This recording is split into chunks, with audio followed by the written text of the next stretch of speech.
Heading out to dinner on a summer Saturday night, Byron and Emma Haynes Prescott, not their real names, couldn't have expected much. Byron, a British banker, was meeting two Americans who had arrived at his door 2 days earlier to discuss acquiring his small 12-year-old bank, Seven Oak Finance Ltd. Haynes Prescott had put his bank, which was more of a depository really, up for sale more than a year before, attracting a parade of big shots who had rolled into London ready to cut a sweetheart deal. But he wasn't about to give it away. Haynes Prescott was only 36, so maybe the sharks expected to take advantage of his youth, or perhaps word had gotten out that he was flailing financially. Regardless, his latest suitor, Phil Kitzer, could easily have been just one more in the parade of empty suits with hollow offers. But Kitzer's arrival at Seven Oak had made an impression. At 43, he was wiry but dashing in his tailored suit, light blazing behind the eyes, brown hair parted on the left and swept back. Although his head looked slightly too large for his body, he had a narrow, creased face, a smile that revealed deep dimples, and the prominent chin of an early Hollywood star. He emanated a kind of effortless charisma unique to successful people. He'd arrived with a business partner, Paul Chavanek, who looked a decade younger. Chavanek had dark hair and black horn-rimmed glasses and was taller and heavier, but he was clearly second in command. Kitzer had talked up his background, then invited Byron and Emma for a follow-up meal at a swank London restaurant. As they settled in at their table, Kitzer was funny and charming with Emma. He described a stratospherically successful career. He had already owned an assortment of banks and insurance companies and had traveled the world brokering loans for the United Nations. He had global contacts across the uppermost strata of finance. All of that endeared him to the couple, but what happened after dessert made even more of an impression. Chavanek pulled Haynes Prescott aside and handed him an envelope. "Here, this is for your time," Chavanek said. "We want to talk. We're serious." Haynes Prescott opened it. Inside was $5,000 in cash. The negotiations for Seven Oak began the following week. Kitzer and Chavanek showed up at the bank daily, riding the tube 35 minutes to the suburbs from London's Britannica Hotel. Sitting in the office with Byron and Emma, they pored over financial statements and lists of depositors. As he grew more comfortable with the Americans, Haynes Prescott revealed the details of his situation. The rumors of his struggles were true. The bank was a smoking crater.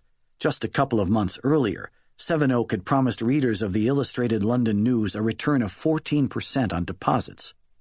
If you have a minimum of £500 that you wish to invest safely and profitably, then send off the coupon below.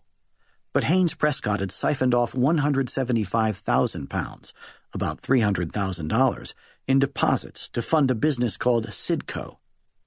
He'd used his accounting background to conceal this shortfall by preparing a false first-quarter report.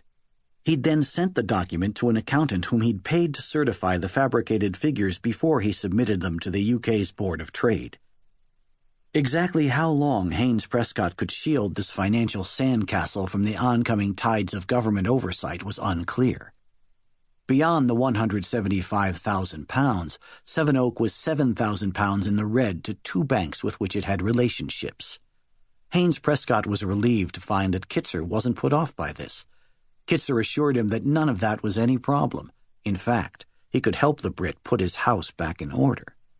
As the summer wound down, they reached the crux of the negotiation: how much Kitzer and Chavanek would pay.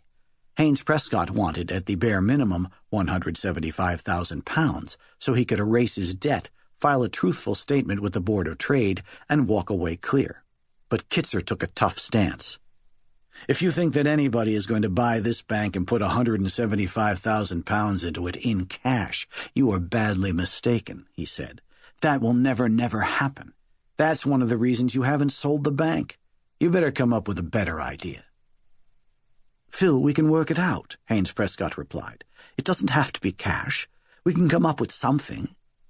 By then, he'd invested about 6 weeks in the Americans, and he felt pressured to file his late second-quarter paperwork with the government.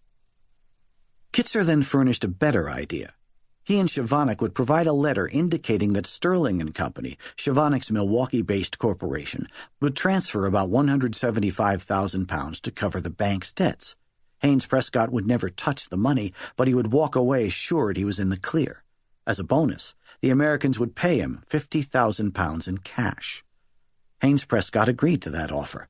When he wrote up a preliminary agreement on September 14th, he asked whom to put down as the purchaser. "Make it 219 Dearborn Corp., Kitzer said. Shavanik looked over and lifted his eyebrows inquisitively. Who? Kitzer smiled and said he would explain later.